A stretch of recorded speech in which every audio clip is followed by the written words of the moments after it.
Moma Shirano Ejo Nyami O Nyami Fata Woyo Nyami Kesi Now to release. Confesse ses paroles en chantant ce cantique. Woyo Nyami Kesi Now to Yedoso Ajawa Yamame Yedoso Onyami Fata Woyo Nyami Kesi Now to Woyo Nyami Kesi Ajawa Yamame Ajawa Yamame Yedoso Onyami Fata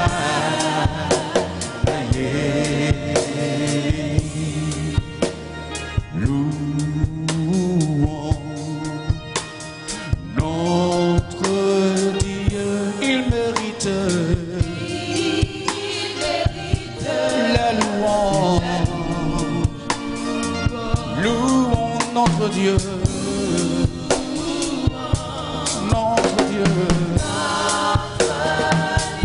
Il mérite la louange. Tu es le Dieu grand et ta puissance est grande. Tu es le Dieu grand et ton amour est grand. Ce que tu as fait pour moi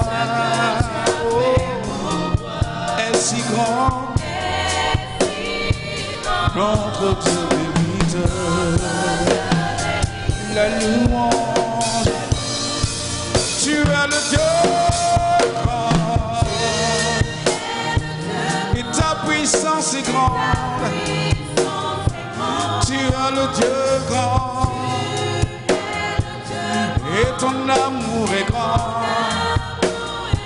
Ce que tu as fait pour moi, Yahweh, est si grand, papa. Notre Dieu mérite la louange. Louange, notre Dieu. Il mérite la louange. Louons notre Dieu.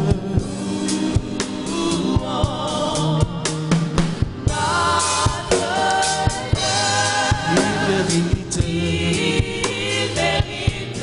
la louange. Tu es le Dieu grand et ta puissance est grande. Tu es le Dieu grand, papa. Et ton amour est grand.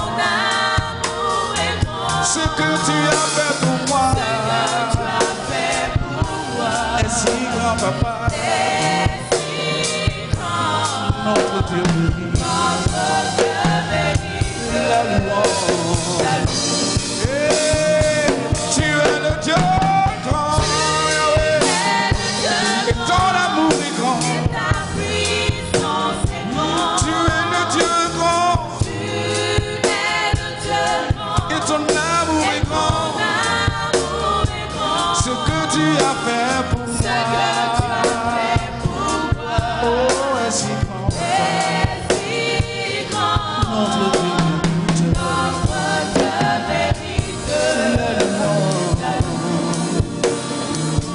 Notre Dieu mérite la louange. Notre Dieu mérite la louange.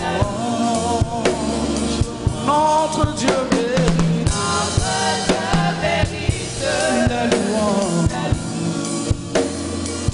Alléluia. Mon place les monts, me protège dans la vallée, il est mon abri. Mon Dieu est puissant, me restaure quand je suis brisé, ma force quand je suis faible, il règne à jamais. Chantons mon Dieu. Déplace les montagnes, me protège dans la vallée. Il est mon abri. Mon Dieu me restaure quand je suis brisé. Il est ma force. Il règne à jamais. Oui, chantons mon Dieu. Il déplace les montagnes, me protège dans la vallée. Il est mon abri. Mon Dieu, il me restaure. Il est ma force. Il règne à jamais. Puissant. Il est puissant. Il est puissant. Il est puissant. Il est puissant pour te délivrer. Il est puissant. Il est puissant. Oh, il est puissant. Il est mon défenseur. Défenseur.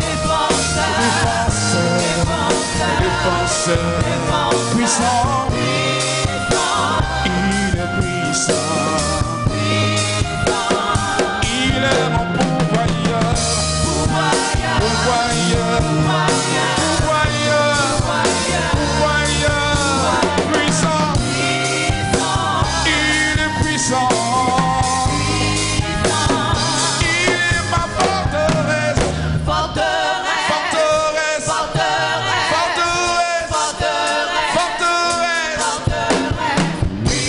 Puissant. Il est puissant.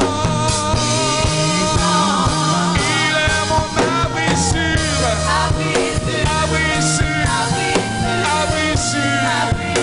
Abri sûr. Puissant. Il est puissant. Mon Dieu est puissant. Il déplace les montagnes. Protège dans la vallée. Alléluia. Il est mon abri. Oh oui, mon Dieu est puissant. Il me restaure. Quand je suis brisé. Il est ma force. Ma force quand je suis faible. Il règne à jamais. Qui résistera à mon doigt? Personne ne peut. Personne ne le fera.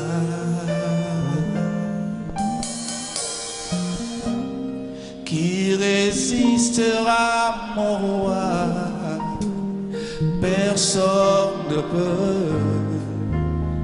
Personne ne le fera.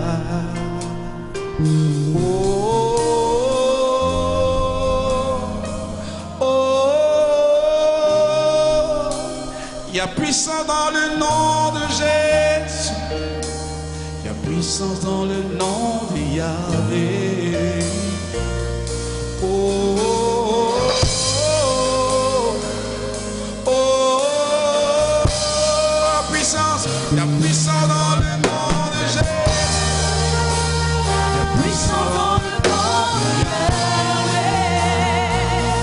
Qui est comme toi, Père? Qui résistera, mon Dieu? personne ne le fera. Qui résistera?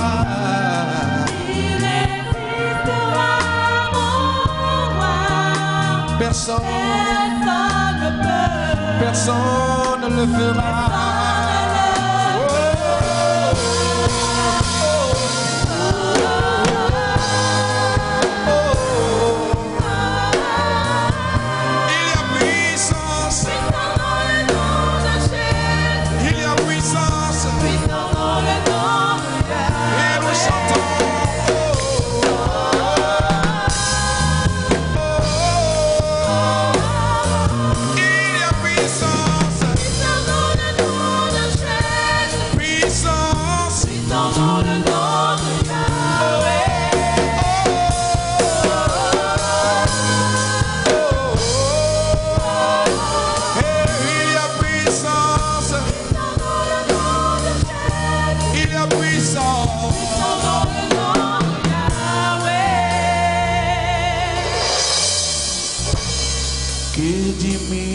Tombent à ma droite et 1000 tombent à ma gauche, je ne suis point atteint.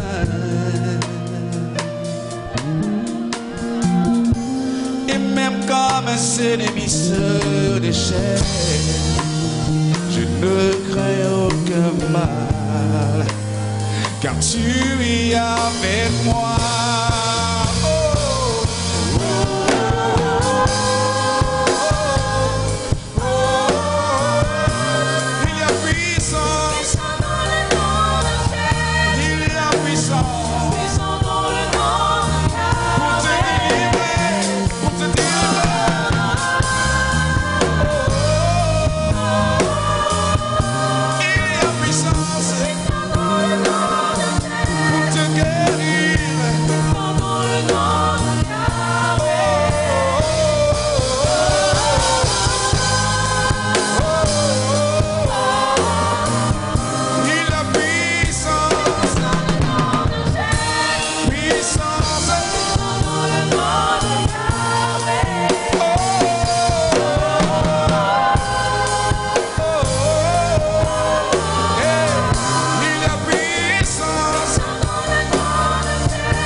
Il y a puissance dans le nom de Jésus. Guéris mon pays, pour restaurer mon pays.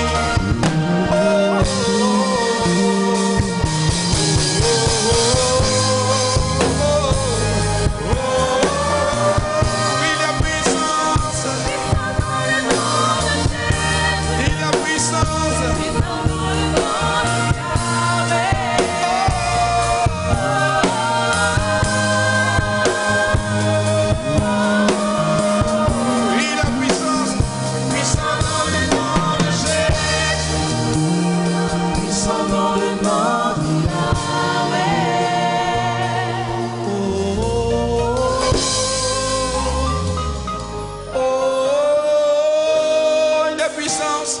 Puissant dans le nom de Jésus, il y a puissant dans le nom de Yahweh. Oh, oh, oh, oh, il y a puissant dans le nom de Jésus, il y a puissant dans le nom de Yahweh. Oui, tu as élevé la voix pour adorer ce Dieu, ce véritable Dieu. Il est beau de louer l'Éternel,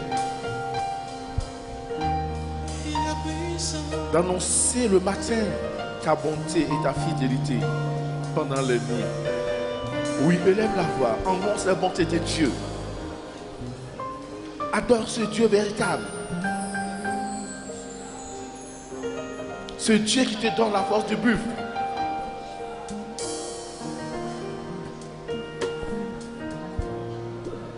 Élève la voix, continue d'adorer ce Dieu. Ce Dieu qui combat pour toi. Et tu peux dire que mon œil se plaît à contempler mes ennemis et mon oreille à entendre mes méchants adversaires. Adore ce Dieu-là. Ce Dieu qui opère des miracles en ta faveur.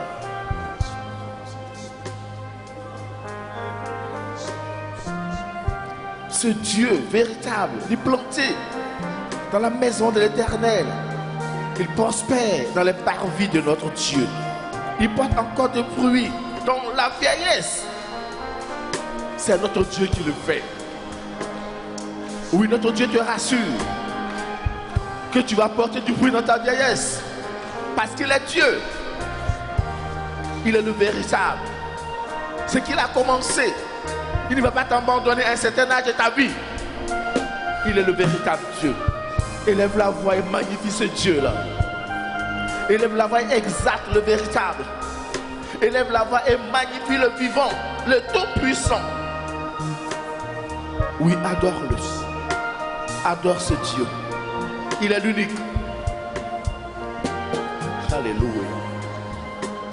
Oui, continue de l'adorer. Ne t'éteins pas. Regarde ses bienfaits dans ta vie. Il dit que tes œuvres sont grandes, ô Éternel. Que tes pensées sont profondes. Oui. Dis à ce Dieu véritable que tes œuvres sont grandes. Il a fait de grandes choses pour toi. Si nous sommes là encore en ce jour, parce qu'il a fait des merveilles, il a fait de grandes choses. Et ses pensées sont profondes. Et ses pensées sont favorables. Et ses pensées sont bonnes. Oui, alors continue de l'adorer. Oui, magnifie ce Dieu-là. Regarde sa bonté. Énumère ses bienfaits dans ta vie. Dans la vie de ton épouse, de ton époux, de tes enfants, dans ta santé. Comment Dieu t'a secouru dans ton travail. Dans la vie, comment Dieu t'a sauvé des mains des méchants. Comment Dieu t'a épargné la catastrophe. Comment Dieu t'a délivré de tes ennemis. Oui, il est le rocher. Il est notre rocher. Comment tu t'es appuyé sur le Seigneur, le véritable rocher. Et tu n'as pas été noyé. Tu n'as pas été englouti par les méchants. Tu voulais t'enterrer vivant. Oui, c'est ce Dieu-là que tu adores encore ce matin. Oui, élève-la, continue de l'adorer. Oui, dis merci au Seigneur. Exalte le véritable Dieu. Oui, le rocher des âges. C'est Dieu qui n'a jamais failli. Oui, écoute de l'adorer. Alléluia. Il est le Très-Haut. Il n'a pas changé. Il est le Très-Haut, il n'a pas changé. De génération en génération, il est le même. Ce qu'il a fait au temps d'Abraham, il le fait encore aujourd'hui. Parce qu'il est le même. Il n'a pas changé. Il veut le faire encore pour toi. Et il l'a fait. Continue de l'adorer. Continue de magnifier ce Dieu-là. Continue de l'exalter. Énumère ses bienfaits dans ta vie. Oui, adore-le pour ses bienfaits. Adore-le aussi pour ses promesses dans ta vie. Parce qu'il te fait cette promesse. Il est planté dans la maison de l'Éternel. Il prospère dans les parvis de notre Dieu. Il porte encore des fruits dans la vieillesse. Ils sont pleins de sève et verdoyants. C'est notre Dieu qui l'a dit. Exalte ce Dieu-là. Alléluia.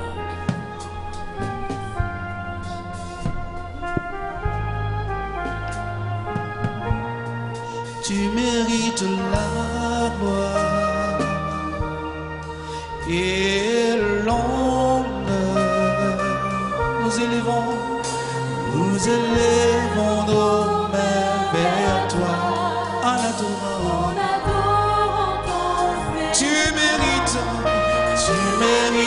la gloire et l'honneur.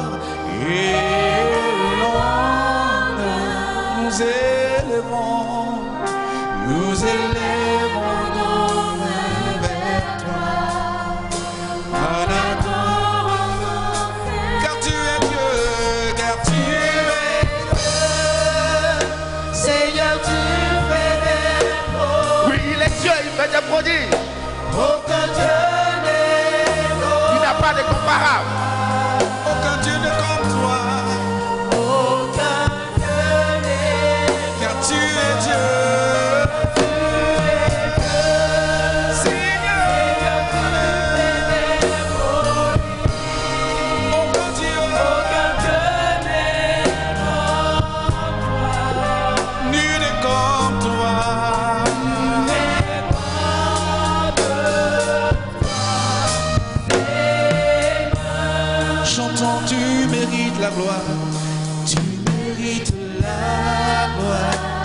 et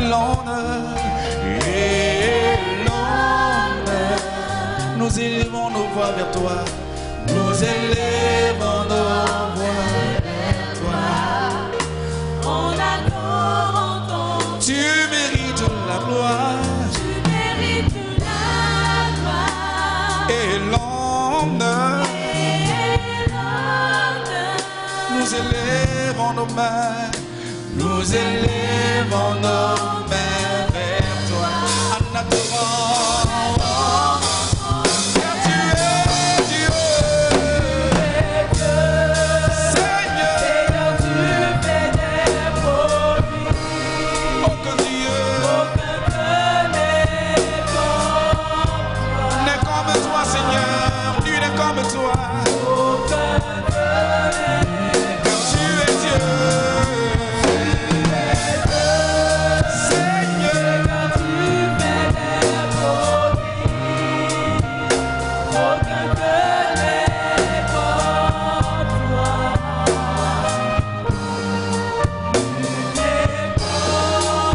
Car tu es Dieu, Seigneur.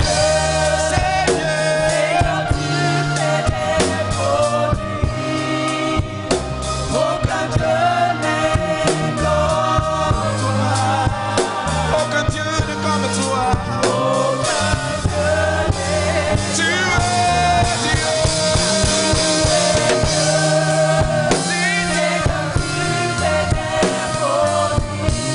aucun Dieu, papa.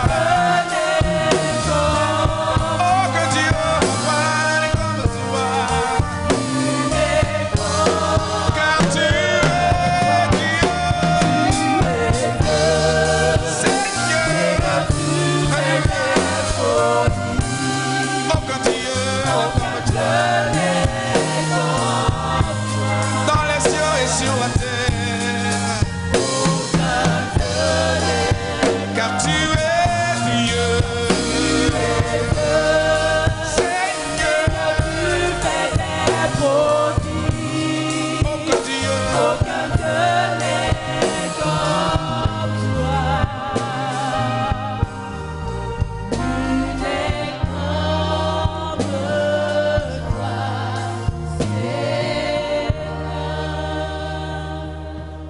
prosterné devant toi, en adorant ton saint nom, prosterné devant toi, nous élevons ton saint nom, prosterné devant toi, en adorant,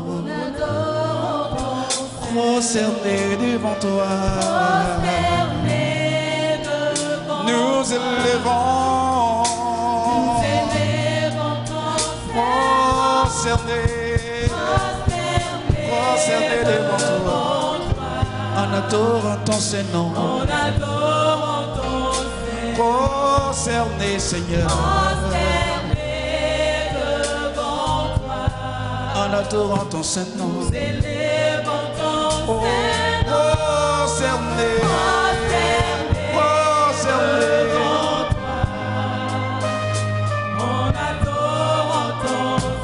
Prosterné,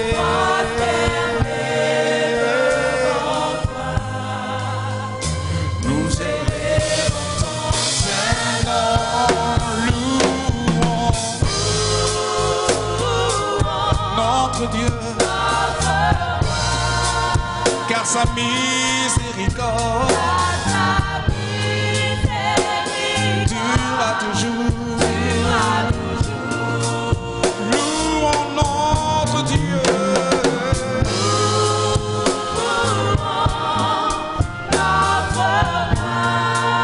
car sa miséricorde durera toujours. Nous t'adorons, Seigneur, de gloire. nous t'adorons. Nous t'adorons, Seigneur, tout puissant. Nous t'adorons.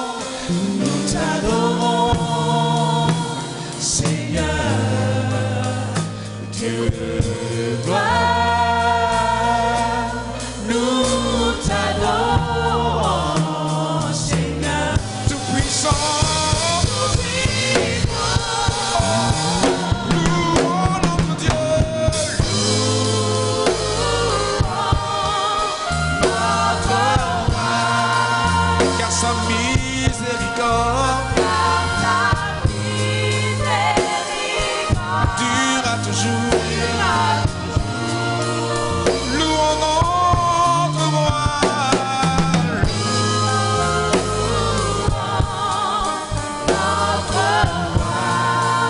car sa miséricorde,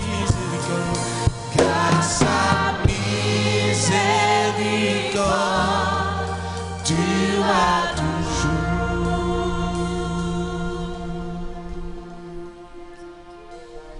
Oui, continue d'adorer ce Dieu véritable. Continue de le magnifier.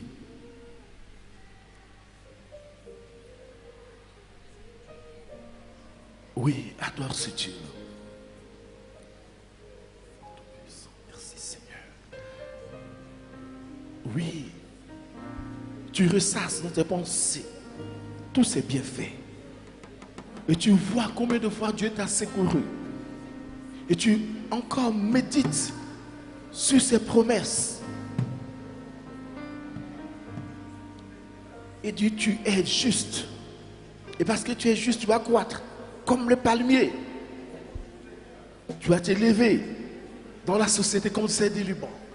Regarde tous ces bienfaits.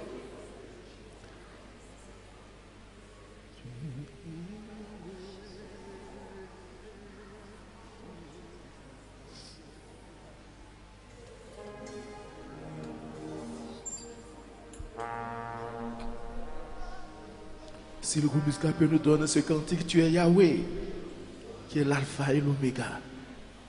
Et nous allons chanter ce cantique avec vie, confesser ses paroles, parce qu'il est vraiment ce Dieu véritable. Il est l'alpha et l'oméga. Il est le vivant. Il est le tout-puissant. Oh, merci Seigneur.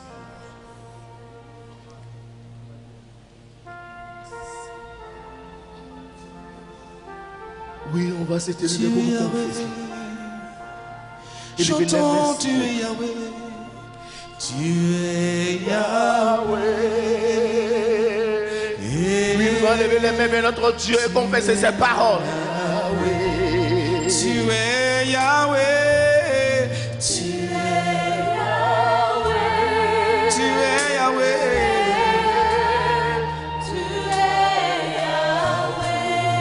tu es Yahweh, tu es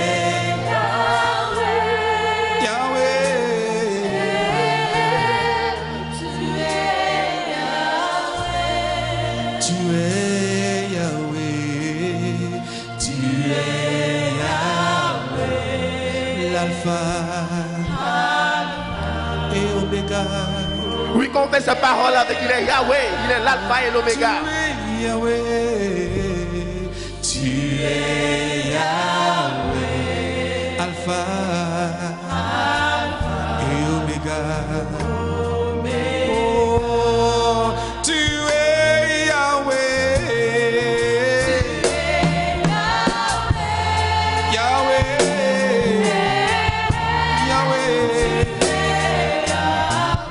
Oui, confesse sa parole.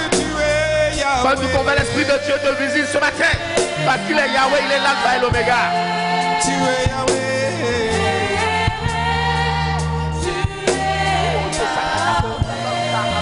Tu es Yahweh.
le Dieu qui était. Le Dieu qui était, qui vient. Jésus, Jésus, Jésus, Jésus, Jésus. En toi je sais, en toi je sais. En toi je sais, ma vie est dans tes mains. Jésus, Jésus, tu es le grand heureux. encore une fois. Tu es le Dieu, tu es le Dieu.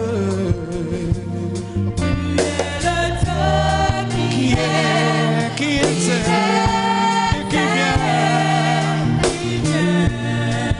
Oh Jésus,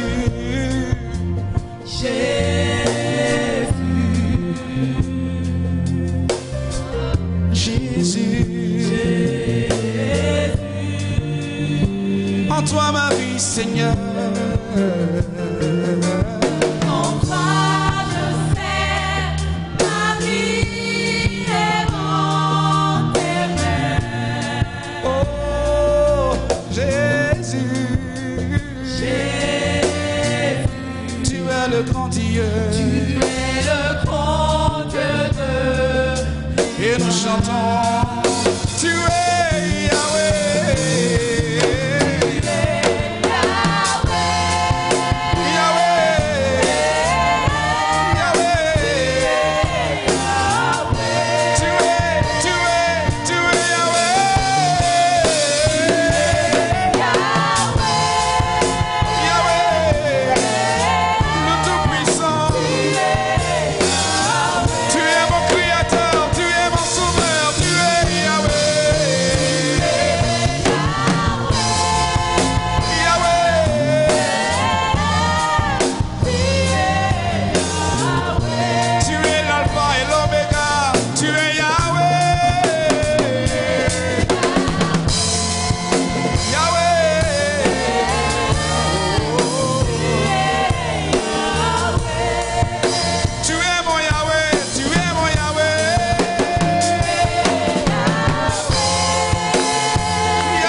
L'Oméga. Oh, tu es Yahweh. Tu es Yahweh. L'Alpha. L'Oméga. Oh, tu es Yahweh. Tu es Yahweh. Tu es l'Alpha.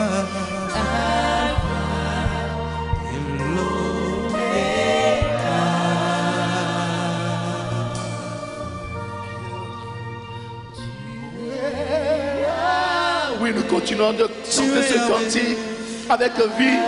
Continuons de confesser ces paroles avec vie parce qu'il est Yahweh, il est l'alpha et l'oméga. Il est ce Dieu-là. Tu es Yahweh. Tu es Yahweh. Tu es Yahweh.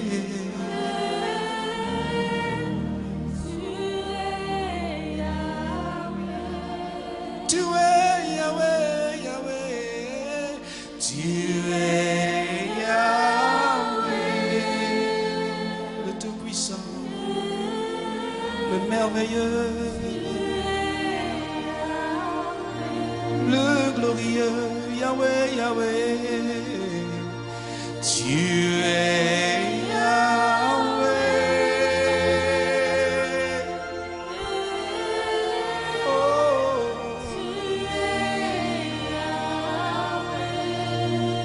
Tu es Yahweh, tu es Yahweh, Alpha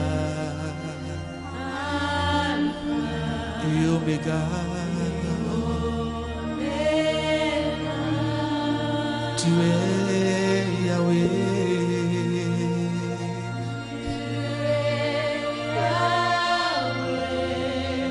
Alpha et Omega.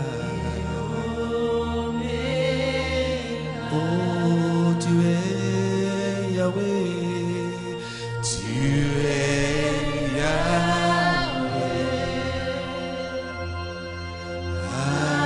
Alpha et Omega. Tu es Yahweh.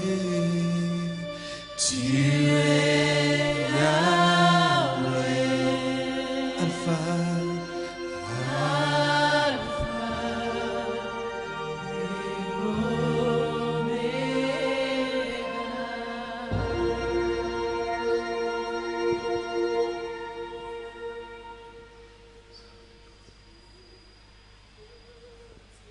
Nous acclamons ce Dieu, nous acclamons l'alpha et l'oméga, nous acclamons le Dieu tout-puissant, celui-là qui est l'alpha et l'oméga. Il est Yahweh, il est l'alpha et l'oméga. C'est ce Dieu qui te rassure encore ce matin. C'est lui qui te parle dans ce passage de Psaume 92.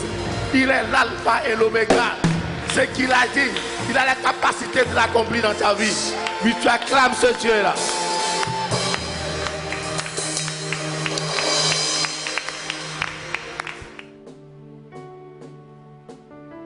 Père, nous venons à toi ce matin.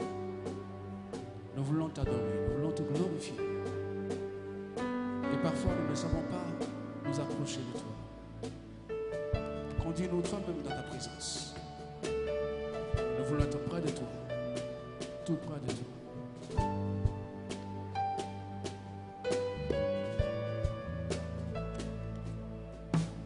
Père, je viens devant toi humblement. Mon cœur veut te louer. Père, je t'aime, car tu m'as racheté. Mon cœur veut t'adorer. Conduis-moi dans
devant toi humblement.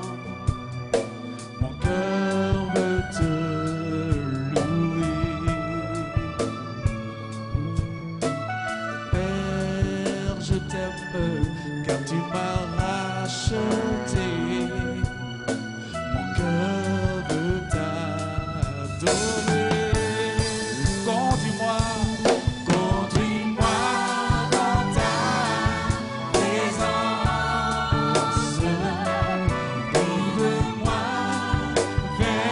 Guide-moi vers ta gloire. Je voudrais voir ta face, oh Dieu. Être près. Oh, conduis-moi.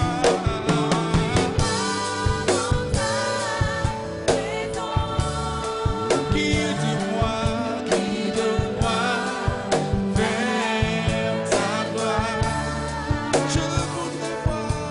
Je voudrais voir ta face, oh Dieu. Être près de toi, être près de toi.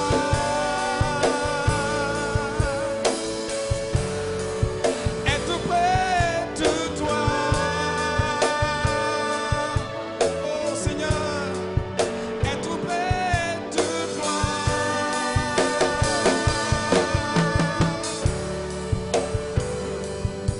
Être près de toi. Oh Seigneur.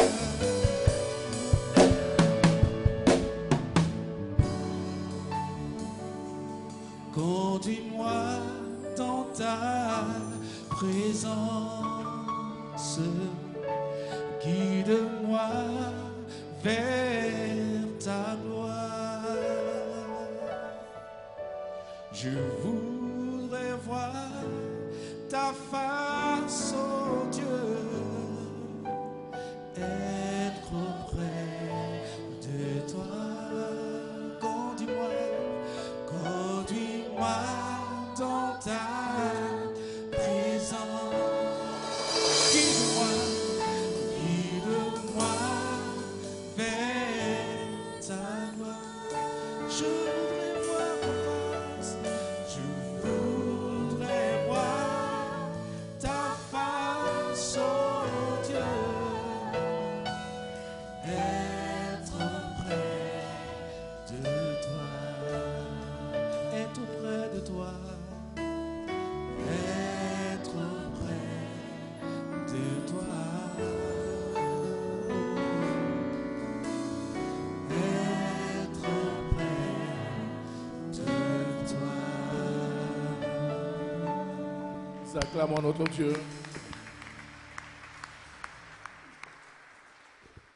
Nous préférons être près de notre Dieu. Je vous salue dans le puissant et précieux nom de notre Seigneur Jésus. Que sa grâce et sa fidélité soient notre partage et qu'il nous garde. Parce qu'on lit beaucoup de choses, on entend beaucoup de choses, mais avec Dieu, nous ferons des exploits. Amen. On va prendre nos Bibles, on va lire un passage dans le livre d'Apocalypse 3, à partir du verset 20. On va lire verset 20 à 22, mais c'est le verset 20 qui nous intéresse, mais on va en lisant jusqu'au 22, nous allons mieux comprendre. Voici, je me tiens à la porte et je frappe. Si quelqu'un entend ma voix et ouvre la porte, j'entrerai chez lui, je souperai avec lui et lui avec moi. Celui qui vaincra, je le ferai asseoir avec moi sur mon trône, comme moi j'ai vaincu et me suis assis avec mon Père sur son trône. Que celui qui a des oreilles entende ce que l'Esprit dit aux églises. Amen. Nous voyons ce passage, le verset 20 nous dit, et je relis, il dit, si quelqu'un entend ma voix et ouvre la porte, il dit, on peut entendre la voix de Dieu et ne pas ouvrir la porte. Mais quand on parle d'ouvrir la porte, c'est quoi? Ça veut dire que c'est nous débarrasser de certains éléments qui constituent un obstacle. C'est certains éléments qui sont comme des portes fermées. Pour ne pas dire que tu nous fermes des portes. Et sur cela, on va voir dans notre thème de ce jour des obstacles. Des obstacles qui constituent un obstacle, un blocage à notre bénédiction. Je veux dire des obstacles à notre bénédiction. Parce que nous sommes enfants de Dieu. Dieu nous dit dans le livre de Jérémie qu'il a pour nous des projets de paix, non de malheur, afin de nous donner la vie de l'espérance. C'est ça le plan de Dieu. Dieu veut qu'on soit béni. Mais notre Dieu, il nous donne la capacité de faire un choix. Il dit, il frappe à la porte. Si on ouvre, le premier élément pour ouvrir, c'est notre caractère. Quand on lit les Saintes Écritures, on prend Galates 5, le verset 22. Et je lis, il dit, mais le fruit de l'esprit, c'est l'amour, la joie, la paix, la patience, la bonté, la bénignité, la fidélité, la douceur, la tempérance. Quand on parle de bénédiction, c'est ça que Dieu veut pour nous. Parce que la bénédiction est le plan de Dieu. Quand on lit les Saintes Écritures, quand Dieu a fait Adam et Ève, il a proclamé la bénédiction. Mais il y a des situations qui sont venues, tu peux dire le péché qui avait constitué un obstacle. Mais dans notre attitude, il y a notre caractère. Quand tu lis certains auteurs, le caractère désigne habituellement les façons d'agir et les attitudes qui sont propres à un individu qui permettent de le distinguer des autres. Avec ton caractère là, c'est propre à toi. Comme je vais dire, c'est ton empreinte morale, psychologique me dirais-je. Ça permet à l'autre de t'identifier.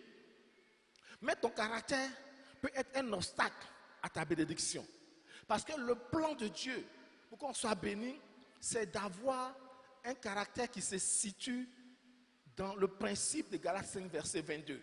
Le premier élément, c'est le fruit de l'esprit, c'est-à-dire l'amour, la joie, la paix, la patience, la bonté, la bénignité, la fidélité, la douceur, la tempérance. Quand tu regardes ton caractère là, quand tu prends cette liste là, tu es à quel niveau, ou tu as quel degré de fidélité, tu as quel degré de bonté. Parce que quand on regarde les fruits de l'esprit, il n'y a pas la méchanceté dedans. La méchanceté, c'est le fruit du diable. Donc, dans ton caractère, et je relis, il dit le caractère désigne habituellement les façons d'agir et les attitudes qui sont propres à un individu qui permettent de le distinguer des autres. J'ai lu un auteur qui disait, il dit, longtemps synonyme de la personnalité, il dit le thème de caractère est associé à des connotations morales et fait référence à un jugement de valeur, souvent négatif. C'est-à-dire quand on te dit que regarde son caractère, ça veut dire que le jugement négatif, c'est-à-dire que tu as un mauvais caractère. Il y a un auteur qui allait plus loin et il a dit que on te dit que tu as un caractère de cochon. Mais je vais nous amener à dire que quoi? Notre caractère peut être un obstacle à notre bénédiction. Parce que ton caractère t'identifie. Quand nous lisons certaines personnes telles que Erickson nous amène à comprendre que quoi? L'homme des zéros, c'est-à-dire que quand tu nais, jusqu'à ta vieillesse, tu as 8 niveaux. Les 4 premiers niveaux, c'est de 0 à 12 ans. De 0 à 12 ans, c'est la base de ton caractère. Parce que quand tu continues, le caractère se forme dans la société, dans l'environnement. Et sur ça, tu as certains auteurs qui te disent que le caractère est déterminé par l'apprentissage social et l'apprentissage cognitif. Ça veut dire que chaque jour dans la société, qui tu côtoies? Tu vis avec qui? Tu marches avec qui? Depuis ton enfance, qu'est-ce que les parents ont sémé en toi? Souvent, un enfant, il pose des actes. Il dit non, il faut laisser parce qu'il est petit. Mais Erickson nous dit, si de 0 à 12 ans, on n'a pas pu donner un caractère agréable à notre enfant, on va pleurer plus tard. Et que si nous-mêmes, on n'a pas pu faire un travail de fond sur nous pour éduquer nos enfants, ou à un moment donné, toi-même, dans ton caractère là, tu regardes, est-ce que tu produis les fruits de l'esprit? Parce que tu peux faire 40 jours de jeûne, mais tu as un degré de méchanceté. Comme disait quelqu'un, tu es tellement méchant que le diable s'assoit auprès de toi pour apprendre. Et que le diable devient stagiaire auprès de Dieu parce que tu es tellement méchant. Ton premier stagiaire, c'est Satan. Est-ce que ton caractère, là, quand tu le regardes, parce que tu fais des 40 jours de jeûne, c'est bon. Mais est-ce que tu as les fruits de l'esprit? Parce que si tu n'as pas les fruits de l'esprit, tu n'es pas en train de jeûner. Mais commence par ton caractère. Fais une transformation sur toi-même. Parce que la société n'est pas que chez nous, c'est vrai. La culture n'est pas que chez nous, c'est vrai. L'environnement n'est pas que chez nous, c'est vrai. Mais à un certain moment donné de notre vie, quand on accepte le Seigneur à la nouvelle naissance, on fait notre bilan. Qui suis-je? Est-ce que je suis conforme à ce que Dieu dit? Parce que Dieu a pour moi un projet de paix. Est-ce que mon caractère là produit les fruits de l'esprit? Est-ce que ton caractère t'amène à expérimenter la puissance du Saint-Esprit? Ou est-ce que ton caractère devient ton premier adversaire? Vous savez, notre caractère peut être notre premier sorcier.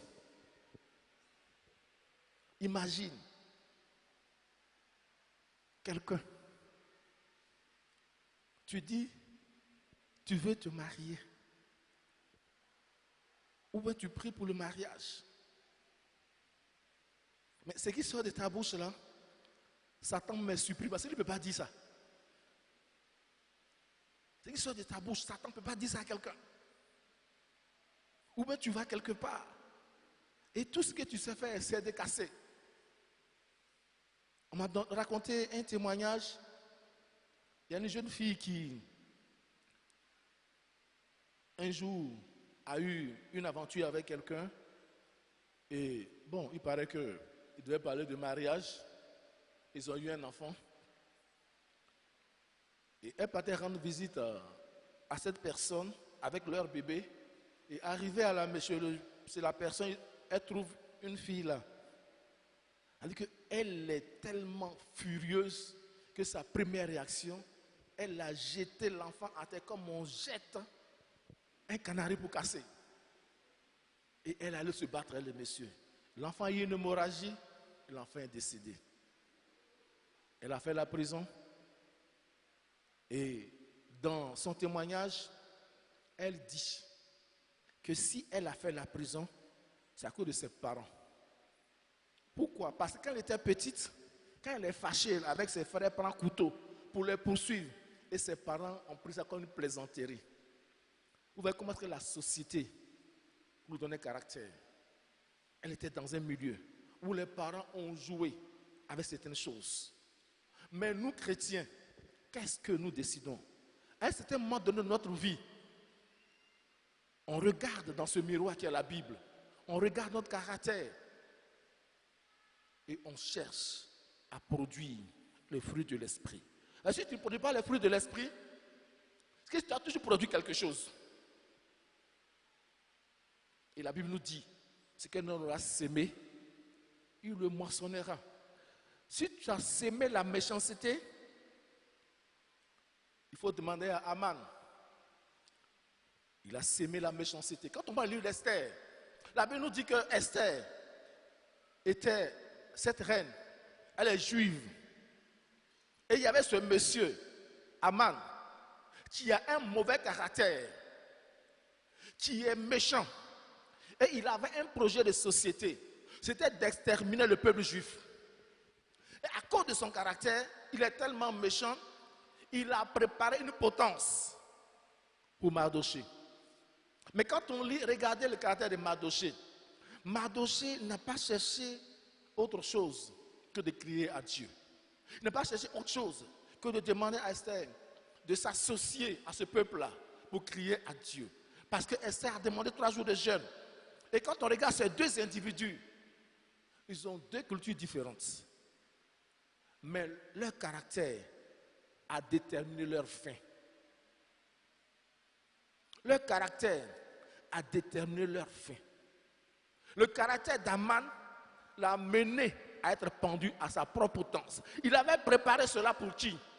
Pour Mardoché. Il est tellement mauvais que lui, son projet, c'était de détruire le peuple juif. Il voulait d'abord faire pendre Mardoché. Et c'est le fruit de son caractère. Mais c'est ton caractère qui te détermine. C'est ton caractère qui t'amène à avoir des pensées. Ton caractère qui t'amène à avoir des raisonnements et de poser des actions.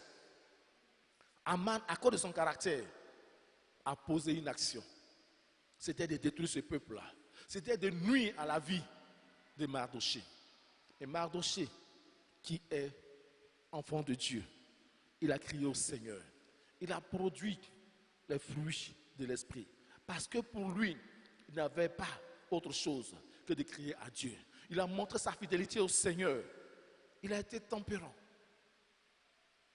Bien qu'il soit à un niveau très bas. Et Aman est tombé dans son propre piège. Nous devons faire un effort. Est-ce que je dis un conseil à nous tous? Moi-même, je suis dedans. On doit travailler sur notre caractère. Parce que ton caractère peut t'isoler. On dit en cours de leadership que le caractère est l'ennemi de la promotion.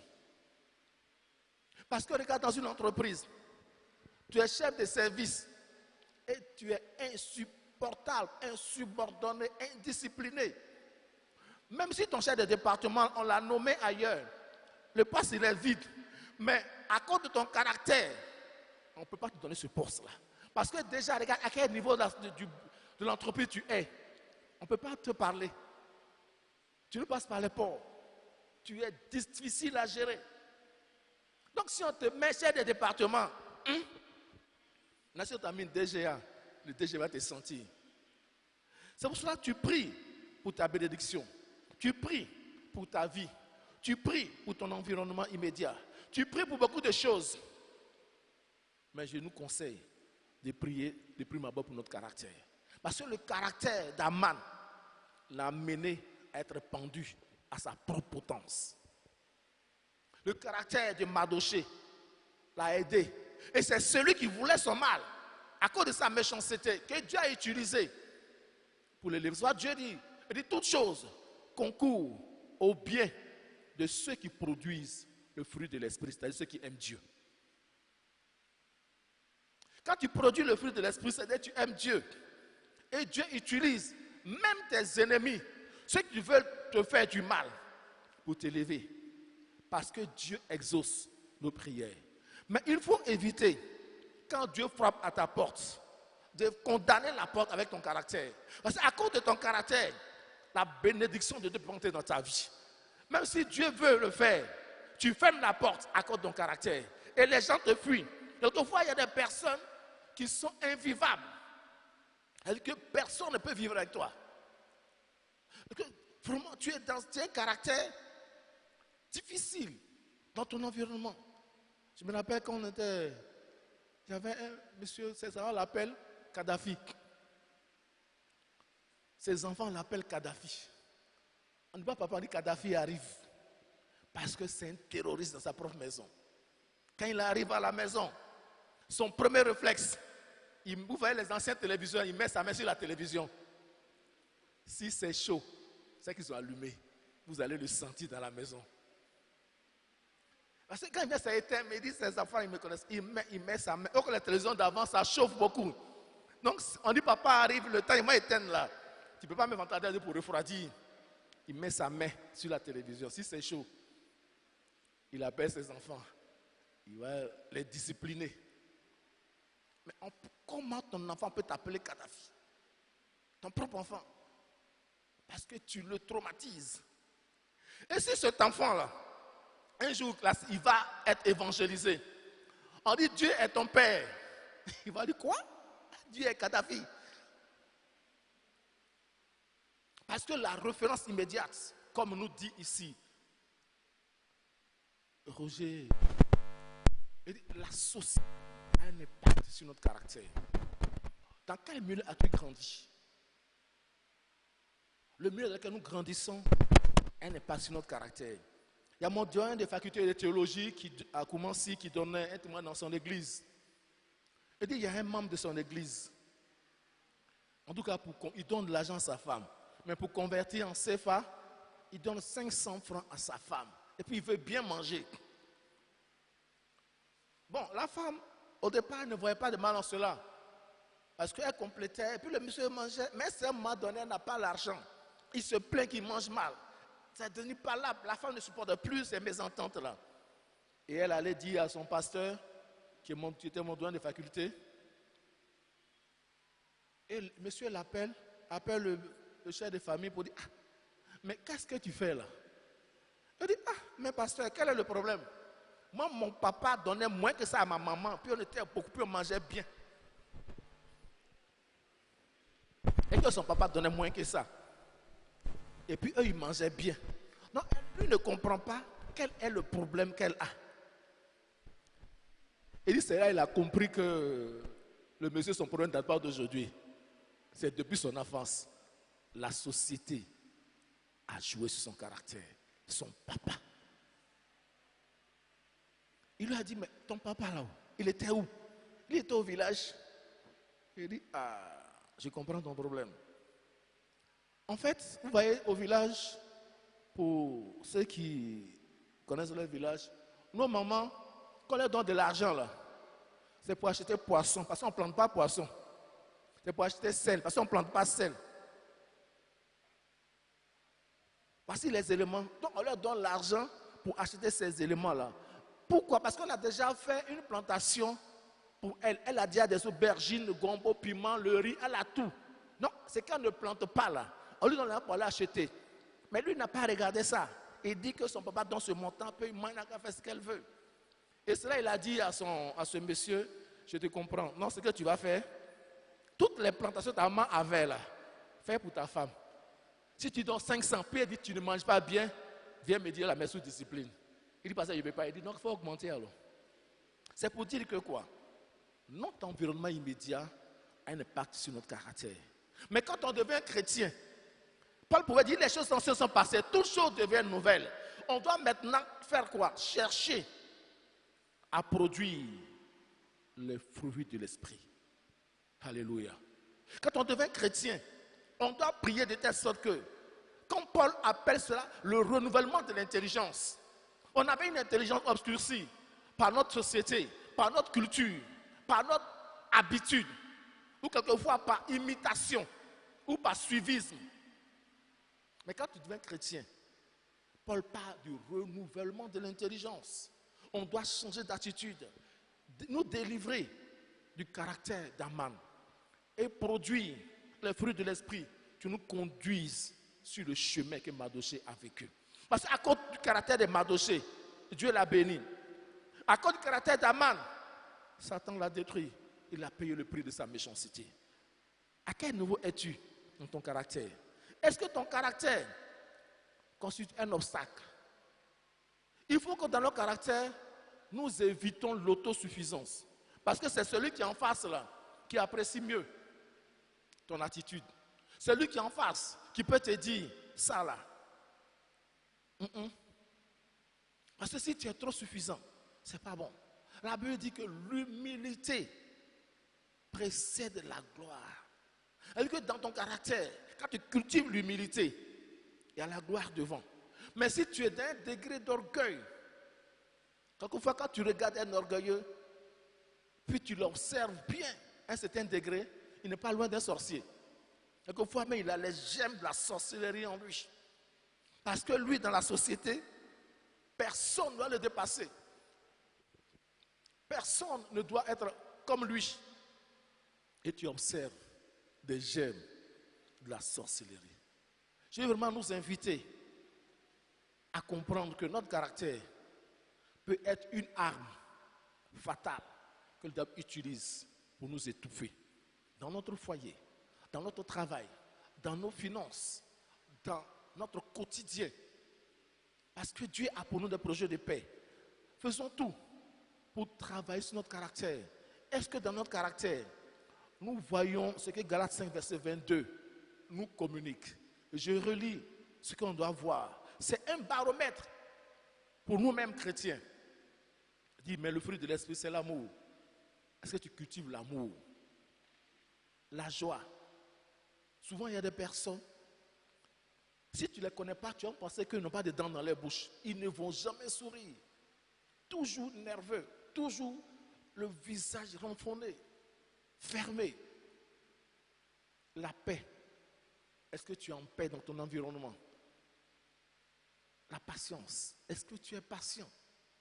Ou même tu es plus rapide que Dieu? Tu es allé plus vite que Dieu? Est-ce que tu manifestes la bonté? la fidélité, la douceur, la tempérance. Souvent, les gens, je vais lui montrer qui je suis. D'accord? Il faut lui montrer qui tu es. C'est quand tu auras 52 ans. Tu as dit non, c'est une attaque. Ce n'est pas une attaque, c'est ton caractère. Comme disait, mon épouse me disait, il n'y a pas un homme qui a mis un serpent dans sa poche pour se promener. Même si tu es directeur du zoo. Tu ne peux pas mettre un serpent dans ta poche. Ça, tu as senti comme il n'y a pas vipère dans la poche. Qui va marier vipère? Ne va lever sa main. Personne. Donc, bien aimé, ton caractère t'ouvre une porte, si c'est bon. Ou ton caractère te ferme. Le Seigneur dit dans l'Apocalypse, il frappe à la porte de ton cœur. Il frappe à la porte. Si tu ouvres, ouvrir, c'est produire les fruits de l'esprit pour laisser entrer dans notre vie la grâce, la faveur de Dieu. Le deuxième point que nous allons voir, c'est la peur de quitter là où nous sommes. Parce que nous sommes souvent là, nous sommes dans une zone de confort et on refuse de quitter là. Dieu dit à Abraham, quand tu prends Genèse 12, l'Éternel dit à Abraham, va-t'en de ton pays, de ta patrie et de la maison de ton père, dans le pays que je te montrerai. Au préalable, c'est au père d'Abraham on a dit de quitter. Mais quand il est parti, il est arrivé à Charan où il trouve une zone de confort. Or, ce n'est pas là que Dieu voulait qu'il soit. C'est un peu comme quelqu'un, tu es dans une entreprise et tu es arrivé à un stade et Dieu te dit, fais telle chose. Tu dis non, je me plais dans cette zone de confort là. Et à Charan, le père d'Abraham est décédé. Non, Abraham était dans une zone de confort. Quand tu lis plus loin, il avait la richesse. Il était épanoui. Mais ce n'est pas là que Dieu voulait le bénir. Il dit, je ferai de toi une grande nation. Je te bénirai. Je rendrai ton nom grand et tu seras une source de bénédiction. Dieu demande à Abraham de quitter Charan. Souvent, notre bénédiction est étouffée parce qu'on refuse de quitter cette zone de confort. Nous sommes dans une position où on se plaît. On ne veut plus changer. On ne veut plus avoir une amélioration. Quand tu parles à quelqu'un, non, il faut changer de manière de travailler. Il dit non, c'est comme ça, moi j'ai fait. Tu lui parles, peut-être qu'il est à ce poste-là, il est dans cette entreprise, il y a 15 ans, 10 ans. Quand quelqu'un d'autre vient, il dit non, c'est comme ça, nous on a toujours fait. Et on dit non, c'est vrai. Avant, tu mettais dans un gros cahier. Et puis tu gardais ça. Maintenant, il y a un ordinateur. Il faut mettre l'ordinateur, tu as mis sur clé, il dit non. Moi, je suis dans cette entreprise-là, c'est dans le registre-là, on écrit. Et si tu t'amuses à mettre dans l'ordinateur, tu deviens son ennemi. Parce que lui, il se plaît. Il est dans une zone de confort. Il est dans un système où il se plaît. Donc, il a peur de changer. Pourquoi on a peur? Souvent, beaucoup ont peur. Parce qu'ils ne maîtrisent pas le lendemain. Ils ne maîtrisent pas le futur. Mais qu'est-ce que Dieu nous dit? Dieu dit qu'il a pour nous des projets de paix, non des malheurs, afin de nous donner un avenir et de l'espérance. Donc, chrétiens que nous sommes, quand Dieu dit de quitter, c'est pour ton bien. Et c'est pour cela que Dieu pouvait dire, quand tu lis Exode 3, verset 9 à 10, il dit, voici les cris d'Israël sont venus jusqu'à moi. Et j'ai vu l'oppression que leur font souffrir les Égyptiens. Maintenant, va, je t'enverrai auprès de Pharaon et tu feras sortir d'Égypte mon peuple, les enfants d'Israël. C'est-à-dire que Dieu souvent veut nous faire sortir de l'Égypte. Mais on se plaît. Quand on lit le livre d'Exode, à un moment donné, c'est ce même peuple-là que Dieu utilise Moïse pour sauver. C'est eux qui trouvent qu'ils étaient mieux en Égypte. Parce qu'ils se sont trouvés une zone de confort en Égypte. Ils ne maîtrisent pas le futur. Pourtant, c'est Dieu qui leur dit qu'il va les amener à Canaan. Et dans cette histoire, Dieu l'a dit depuis longtemps. Et que si tu veux être béni, il faut éviter de te situer dans une zone de confort. Où tu es là, tu ne veux plus changer. Tu ne veux plus faire un pas en avant. Tu ne veux plus expérimenter autre chose. Tu es là, statique, bloqué. Quand on dit fais ceci, tu dis non, voici ma zone de confort. Ici, Abraham était dans une zone de confort. Mais Dieu lui dit de quitter Charan pour partir à Canaan. Quand Dieu te dit quitte Charan, il faut quitter. Quand Dieu te dit quitte l'Égypte, il faut quitter. Souvent quand on évangélise des personnes, la personne se situe en Égypte et elle se trouve dans une zone de confort. La question qu'elle te pose, quand c'est une femme, qui va payer ma maison? Qui va payer ma pommade? Qui va? Parce que la personne se situe dans une zone de confort en Égypte. Elle a peur de quitter l'Égypte parce qu'elle se dit, quand je vais devant, je croise quoi? Quand je vais devant, je vais vivre quoi? On a peur. Mais il faut se débarrasser de cette peur-là. Parce que la peur et la foi ne peuvent pas cohabiter. La peur et la foi ne peuvent pas cohabiter. Ce n'est pas possible. Si tu as peur de quitter Charan, si tu as peur de quitter l'Égypte, c'est que tu n'as pas la foi. Parce que notre Dieu a pour nous des projets de paix. Et pour expérimenter des projets de paix, il faut avoir la foi et oser quitter cette zone de confort et marcher dans la direction de Dieu. Qu'est-ce que Dieu te demande dans ta foi chrétienne? Je n'ai pas dit de créer une révélation. Je n'ai pas dit d'aller voir un prophète qui va t'escroquer. Parce que souvent, c'est l'un des problèmes. On va aller quelque part, voir un prophète. Et quand ta voiture l'intéresse, ou bien il va voir la voiture de papa Yahi, moi papa Jonas, et c'est là je vais voir l'esprit de mort. Il dit bon, vraiment la voiture qui est là, le propriétaire n'a qu'à laisser ça, on va prier parce qu'il risque de faire un accident. Et la voiture reste à l'église. Il va t'effrayer, il va te traumatiser. Et la voiture reste à l'église, 1 mois, 2 mois.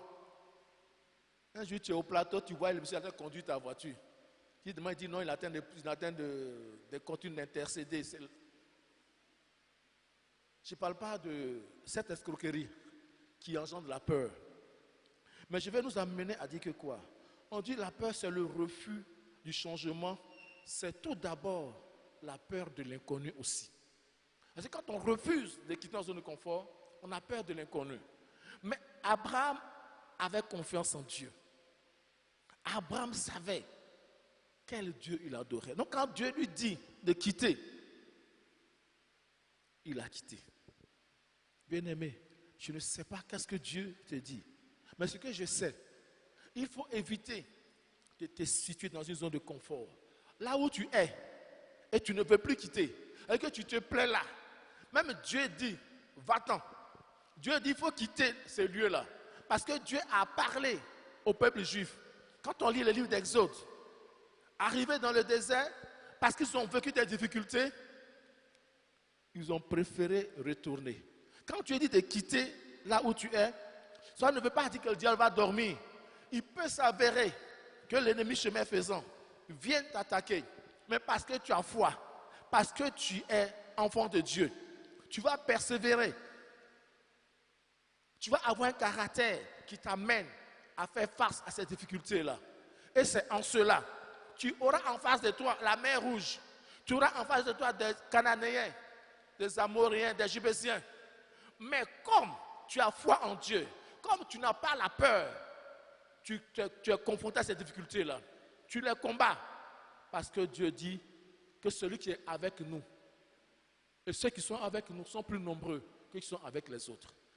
Dieu qui est avec toi est capable de grandes choses.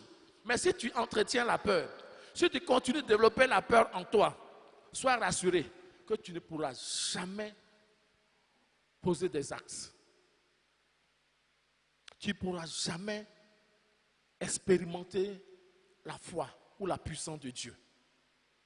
Parce que si tu as peur de poser des actes, tu as peur, comme dit quelqu'un, tu as peur de prendre des risques, tu as toujours resté au même endroit. C'est-à-dire que tu es là pendant des années, tu ne bouges pas, tu n'avances pas. Dieu a dit à Abraham de quitter. Bien-aimé, si tu te trouves dans cette situation où Dieu te dit de quitter là où tu es et de faire un pas en avant et tu refuses, c'est-à-dire que tu ne peux pas aller de progrès en progrès. Parce que Dieu nous dit, mon serviteur montera, il s'élèvera bien haut. C'est-à-dire que c'est des pas qu'il faut franchir. Mais si tu as peur, tu ne peux pas faire ces pas-là. Si tu as peur, tu ne peux même pas prendre des risques. Parce que tu dis que c'est un monde inconnu et je refuse. Mais la foi, c'est aussi ça.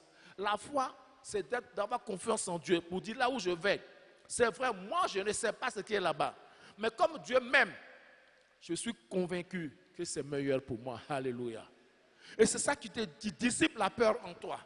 Et quand la peur est dissipée, tu es capable d'avoir la victoire.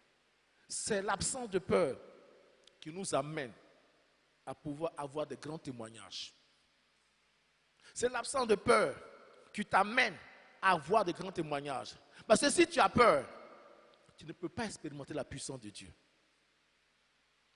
Si tu as peur, tu ne peux pas expérimenter la transformation que Dieu apporte dans ta vie. Si tu as peur, tu ne peux pas expérimenter la victoire sur les œuvres des ténèbres. Parce que tu vas toujours rester là, à te morfondre. Tu vas toujours rester là, à te contenter de la souffrance que le diable te fait vivre. Et c'est là que tu vas commencer à avoir un langage approprié pour dire, c'est comme ça dans ma famille. Moi, dans ma famille, c'est comme ça. Donc moi, mon arrière-grand-père, c'était comme ça. Mon grand-père, c'est comme ça. Mon père, c'est comme ça. Donc moi, ça sera comme ça. Parce que tu as peur. Tu as peur d'avancer. Tu as peur du changement. Tu as peur d'aller à l'autre bord. Il faut qu'on comprenne qu'en tant que chrétien, il a toujours des obstacles.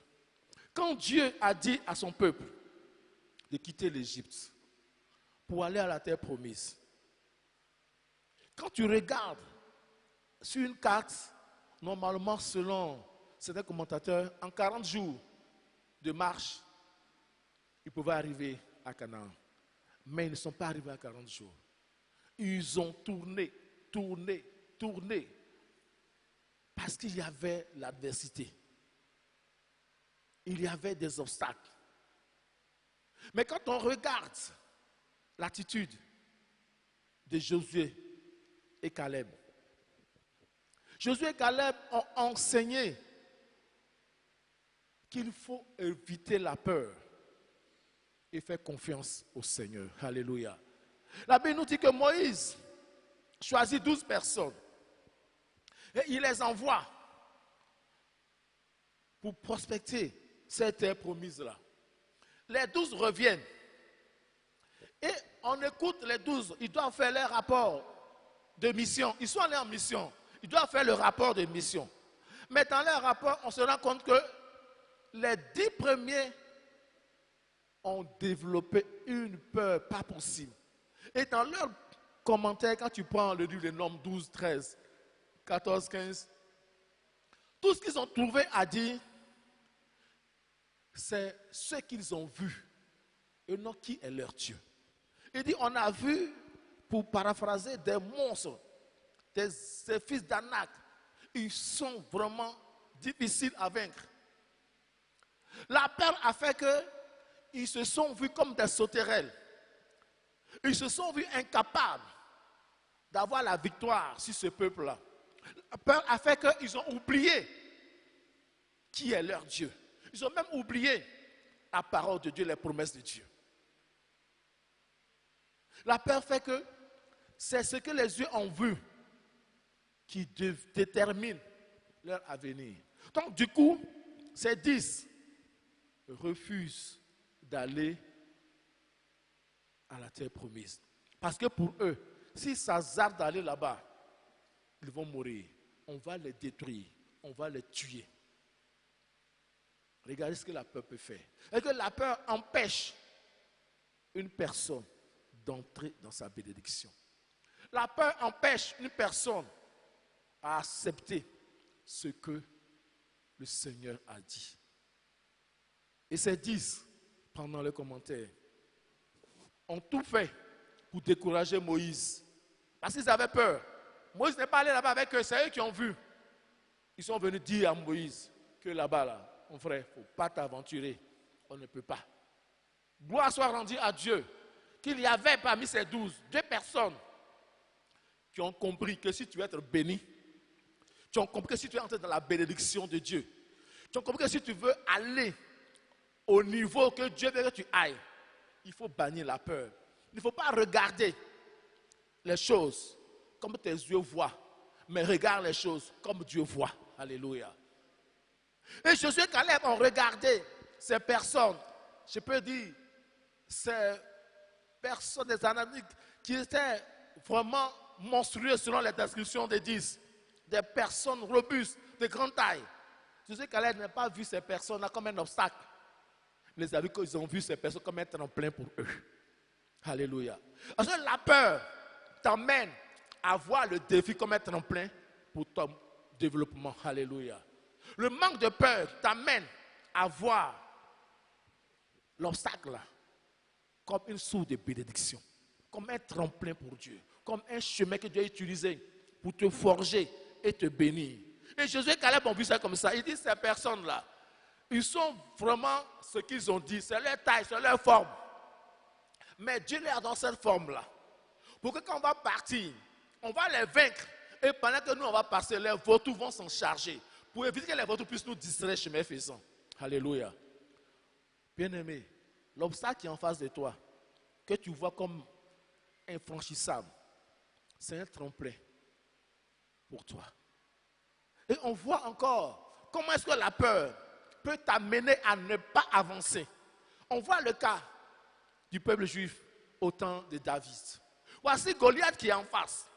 Une armée d'élite. Ils n'ont pas pu franchir Goliath. Ils avaient peur.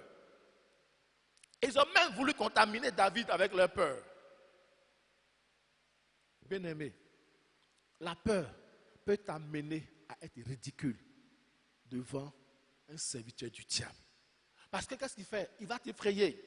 Et c'est pour ça que quand Jésus devait venir, il marchait sur l'eau, il a dit à ses disciples, à ses apôtres, n'ayez pas peur. Parce que la peur est une arme du diable. La peur, est-ce que le diable utilise pour t'empêcher d'expérimenter la délivrance ou la puissance de Dieu? David a vu Goliath. Il n'a pas eu peur de Goliath. Pourquoi? Parce qu'il sait quel Dieu il adore. David a eu cet esprit de Josué et Caleb. Parce que pour lui, David, Dieu dit en son nom, tout genou fléchit dans le ciel, sur la terre et sous la terre. Donc David est convaincu de cette parole. Donc il dit à Goliath, toi tu as toute cette forme-là, tu as toutes ces capacités, tu es homme de guerre depuis ta naissance. Moi je suis berger, mais la différence entre toi et moi, le Dieu que je sers là, il ne va pas me laisser, il va m'aider à te vaincre. Alléluia. Quand tu as l'Esprit de Dieu, tu bannis la peur. Parce que la foi t'amène à vivre d'autres expériences. L'ennemi peut présenter des situations pour t'intimider. Mais sois comme Josué et Caleb. Sois comme David. Tu ne vas pas voir ça comme un obstacle, mais tu vois cela comme un tremplin. Cela était un tremplin pour David. Cela était un tremplin pour Josué. Quand on regarde, quand on prend l'huile de Josué, si Josué avait eu peur et il avait raisonné comme les 10 espions, il n'allait pas succéder à Moïse. Ce n'est pas possible. Parce qu'il n'était pas dans la vision de Dieu. Mais c'est parce qu'il a compris que Dieu dit de bannir la peur. Il a compris qu'il faut avoir la vue que Dieu te donne. Il faut voir les choses comme Dieu voit. Parce que Dieu voit le futur. Nous, on voit l'immédiat. Or, Josué a compris que c'est ce que Dieu voit là qui est bon pour lui. Donc, il a banni la peur. Il n'a pas regardé ces monstres-là. Il a regardé à Dieu. Et il a regardé avec Dieu. Et Dieu s'est glorifié. Alléluia. Et c'est ce Josué-là qui conduit ce peuple à la terre promise. Comme David. C'est David qui a vaincu Goliath. Et quand David a banni la peur, il a eu la victoire sur Goliath. Même le roi a commencé à avoir peur de David. Vous savez, quand tu bannis la peur et tu laisses la puissance de Dieu se manifester au travers de toi, tu deviens un danger pour l'ennemi. Et c'est une réalité. Parce qu'il s'est dit qu'il a utilisé ce schéma pour t'effrayer. Il a utilisé cette stratégie pour t'étouffer. Mais toi, ça ne te dit rien. Et tu avances. Et il voit que tu vas de succès en succès. Du coup, tu deviens un danger. Parce qu'il faut comprendre qu'au préalable, il va chercher à te décourager. Il va chercher à te décevoir. À te dire que tu n'es pas capable. Mais Paul pouvait dire, je puis tout par celui qui me fortifie. Alléluia. Lui, je puis tout par celui qui me fortifie. Bien-aimé, c'est vrai, nous avons ce Dieu tout-puissant. Il dit, en son nom, tout genou fléchit. Dieu pouvait dire à Jérémie, te feront la guerre, mais ils ne te vaincront point. Pourquoi? Parce qu'il est là. Tu m'allais de dire à Jérémie, tu auras des difficultés, mais n'aie pas peur. Tu auras la victoire, parce que ce n'est pas toi qui combattras, c'est moi. Alléluia. Et toute arme forgée contre toi sera sans effet. L'arme peut être un Cananéen ou un Goliath. Mais parce que tu as Dieu, tu n'as pas peur. Tu regardes les promesses de Dieu et tu t'attaches aux promesses de Dieu. Ce qui est sur le chemin là, c'est pour marcher sur ces puissances-là. Mais si l'ennemi triomphe de toi par la peur, bien-aimé, tu étouffes ta bénédiction. N'ayez pas peur. Et c'est vrai quand on regarde. Souvent, aujourd'hui, j'ai causé avec quelqu'un que j'évangélisais. La personne me disait que vraiment, si on pouvait tirer 31 octobre là, c'était bon. Parce que tous ces projets, tous ces clients, c'est après 31 octobre. Parce que c'est la date qui les effraie. Mais Dieu nous dit, il va combattre le méchant en ta faveur. Alléluia. Dieu dit, et comme le pasteur nous dit la fois dernière, tout fou de Gadara là, fléchira genoux devant le Seigneur. Et c'est ça qui est la vérité. Et c'est ça qui est notre vérité. Donc on n'a pas peur. Le 31 va passer. Et le méchant va passer aussi. C'est Dieu qui va triompher. Donc évitons de nous faire peur. Évitons de marcher dans une crainte pas possible. Parce que si tu développes la peur en toi, bien aimé, tu risques d'avoir un problème de santé pas possible. Il y a des gens, ils ont tellement peur qu'ils ont commencé à avoir des maux de cœur, des palpitations pas possibles. Il est malade. Il va voir le cardiologue, on dit tu n'as rien, mais lui sait qu'il est malade. Parce qu'il a peur. Évite la peur. Parce que notre Dieu nous invite à ne pas avoir peur. Quelle que soit la capacité de nuisance de celui qui est en face de toi. Même si c'est un Goliath, même si c'est un fils d'Anak, même si c'est quelqu'un qui symbolise la mer rouge parce qu'il adore les eaux, sois rassuré. Dieu nous invite à ne pas avoir peur. Parce que quand tu n'as pas peur, tu manifestes la foi. Alléluia. Celui qui bannit la peur expérimente la foi, manifeste la foi. C'est ça. Parce que ces deux éléments vont cohabiter. Donc si tu veux être béni en tant qu'enfant de Dieu, bannis la peur. Débarrasse-toi de la peur. On va te dire des choses. Quelquefois, mais les gens vont venir te communiquer des choses, te donner des informations pour te troubler. Mais qu'est-ce que Dieu te dit? Qu'est-ce que la parole de Dieu te dit? Dieu a dit à Moïse, ce peuple-là, je les prends en Égypte pour les amener à Canaan. C'est vrai qu'il y a eu des obstacles, mais Dieu n'a pas changé. Hébreux 13, verset 8 dit, il est le même hier, aujourd'hui et éternellement. Tu étais en Égypte par le passé. Dieu t'a pris en Égypte et il t'amène dans ta terre promise. Chemin faisant, tu peux croiser la mer rouge devant toi, ceux qui adorent les eaux. Parce que quand tu prends Ézéchiel 29, la Bible appelle Pharaon grand crocodile. Il y a des gens qui ont la capacité d'adorer l'eau pour détruire. Mais parce que tu es enfant de Dieu, il dit toute arme forgée contre toi sera sans effet. Alléluia. Si le méchant utilise la puissance des eaux, toi, tu as Dieu. La mer les eaux vont ouvrir les bouches et tu vas passer. Et Dieu dit dans sa parole, il engloutit des richesses, il les vomira. Peut-être que dans la famille, on adore ce python, on adore ces puissances qui avalent tes bénédictions. Donc tu as peur du lendemain. Quand on dit à un certain âge, c'est l'échec. Ouais, vous connaissez une prospérité. Et à partir de là, vous attendez, vous atteignez un pic et vous descendez. Et comme je l'ai dit, je répète, dans la foi chrétienne, il n'y a pas d'apogée. Parce que quand on parle d'apogée, attends-toi au déclin. Dans la foi chrétienne, Dieu dit, mon serviteur montera, il s'élèvera bien haut. Alléluia. Voici le plan de Dieu. Donc Dieu, on n'atteint pas de pic, puis on va descendre. C'est le diable qui nous amène à atteindre un pic. Et puis après, on descend. Mais avec Dieu, il dit, nous partons de progrès en progrès. Alléluia. Et c'est ça qui est vraiment important. Le troisième point que nous pouvons voir, et nous allons revenir dessus, c'est la position des autres. La vie des autres. Qu'est-ce que les autres vont dire? Souvent, tu écoutes certaines personnes, surtout les jeunes. D'autres jeunes prennent la drogue parce qu'on va se moquer de lui. J'ai dit, mais tu as un problème? Une fois, j'ai évangélisé un jeune qui prenait la drogue en son temps. Et j'ai dit, pourquoi tu prends la drogue? C'est à cause de ses amis. Il dit, bon d'accord, à part ça. Il dit, non, quand il prend, il plane. Il va planer.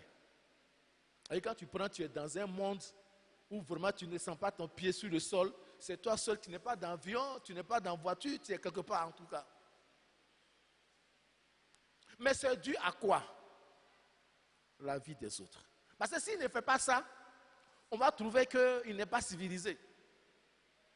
Aujourd'hui, la vie des autres fait qu'on est en train d'éduquer, en train de préparer un groupe de personnes, une société future où maman sera barbu.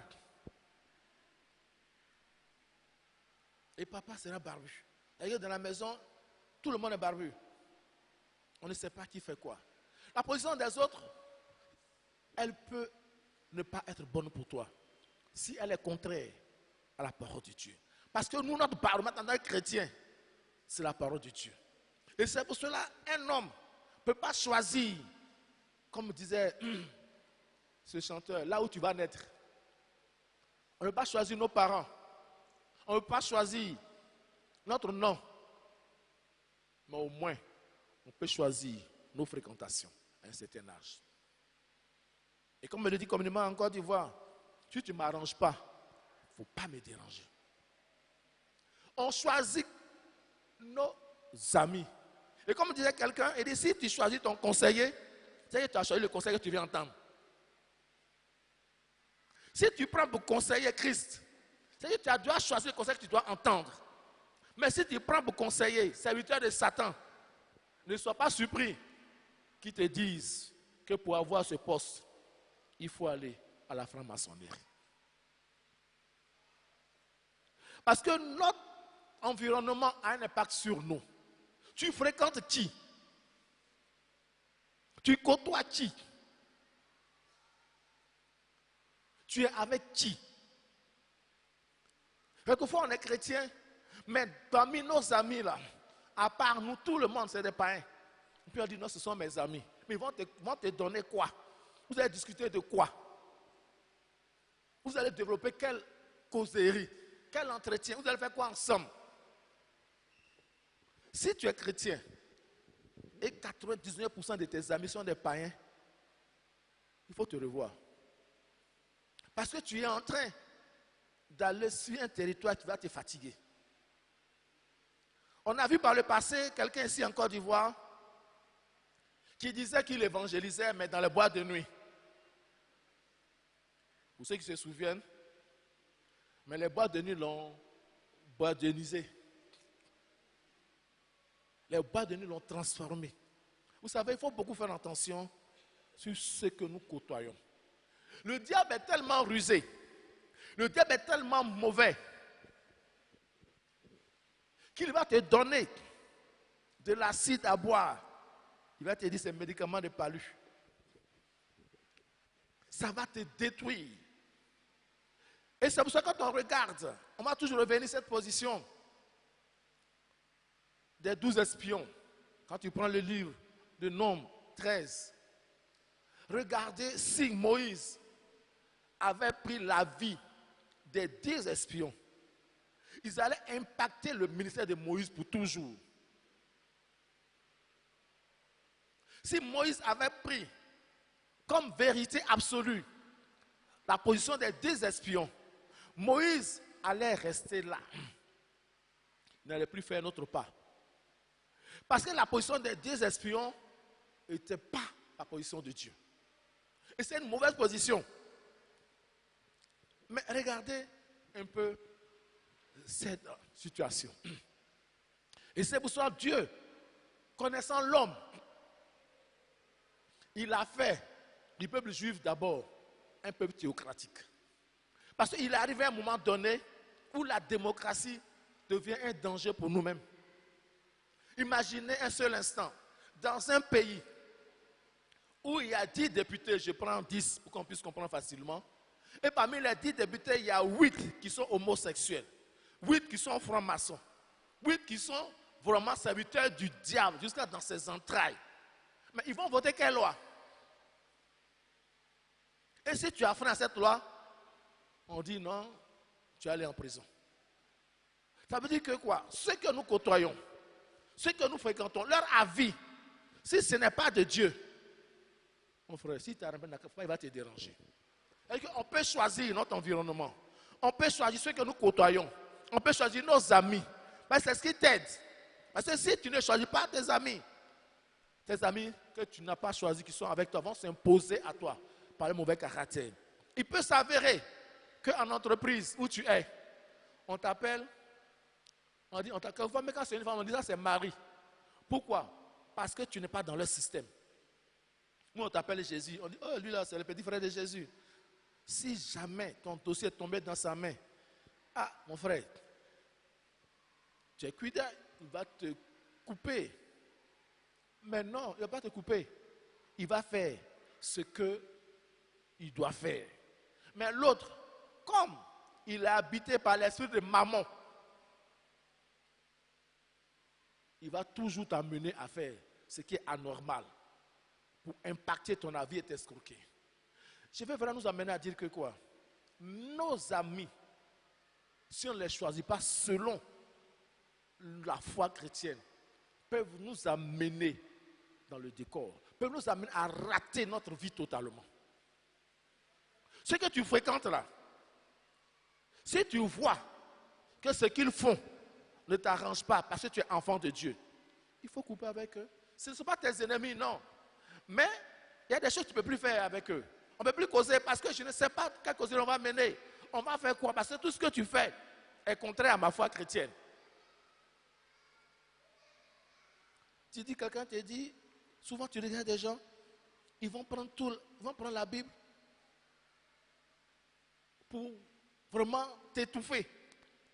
J'ai parlé à quelqu'un qui dit non, Paul a dit à Timothée, il faut boire un peu de vin. Donc moi je bois un peu de vin. Ah, mais sois un peu là. Sinon je lui ai dit, ah, tu es en train de me rappeler une histoire. On dit il y a quelqu'un qui est malade, il est allé à l'hôpital, le médecin lui a dit, ah mon frère, à cause de ta santé, il faut boire un verre à table. Un verre. C'était l'erreur du médecin. L'autre a dit un gobelet. Parce que lui, il a choisi son verre. Quand tu vois le verre, il a vraiment choisi.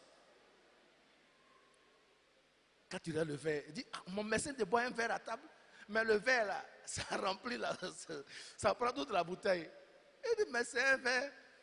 Il dit, ah, ton médecin, il ne te connaît pas. Il aurait dû t'acheter le verre pour te donner.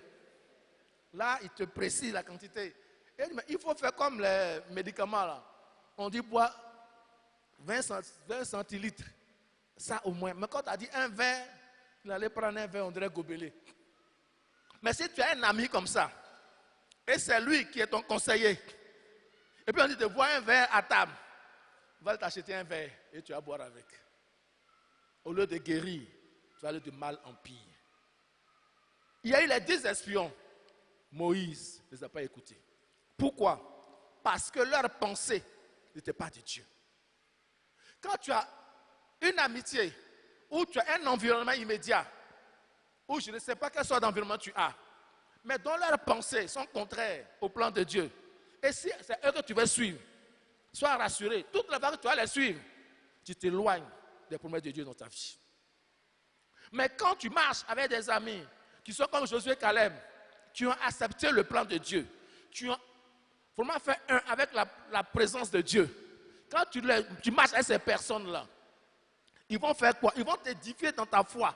Ils vont t'aider dans ta foi. Et tu iras de progrès en progrès. Alléluia. Et c'est ce qui est bon pour nous chrétiens. C'est ce qui est bon pour nous enfants de Dieu. Parce que dans la société où on est, dans la vie où nous sommes, on ne peut pas choisir nos papas, nos mamans. Ça, c'est pas possible. C'est pas possible. Mais nos amis, on peut les choisir. On peut choisir nos amis. C'est vrai. Tu n'as pas choisi ton collègue. Parce que tu es dans l'entreprise et puis on l'a affecté. Tu ne peux pas le choisir. Mais tu es mon collègue, mais tu n'es pas mon ami. Nos relations sont professionnelles. Ce qu'on peut faire, là, on fait. Mais quand on sort là, tu ne peux pas me suivre. Parce qu'on ne voit pas dans la même direction. Imaginez 2 personnes qui ne vont pas dans la même direction. On peut commencer ensemble. Mais après un moment donné, on se rend compte qu'on se sépare quelque part. Parce que nous ne regardons pas dans la même direction. Et c'est ça, nous regardons la direction de Dieu. Si quelqu'un regarde dans notre direction, on ne le suit pas. Mais quand on suit Dieu, chemin faisant, nous allons rencontrer cette grâce-là. Parce que Dieu a pour nous des projets de paix. Je veux vraiment nous amener à dire que Dieu dit, dans Apocalypse 3, il frappe à la porte de notre cœur. Il frappe à la porte. Il est à la porte. On doit ouvrir la porte avec un caractère qui glorifie Dieu. Quel est ton caractère? Est-ce que ton caractère t'aide dans la vie? Ou bien est-ce que tu acceptes ce que tu es? C'est comme ça je suis. C'est comme ça je suis. Ah bon? D'accord? Sois comme ça.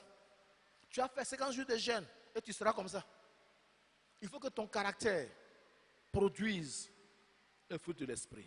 Et cela, c'est pour nous tous. Je suis dedans aussi.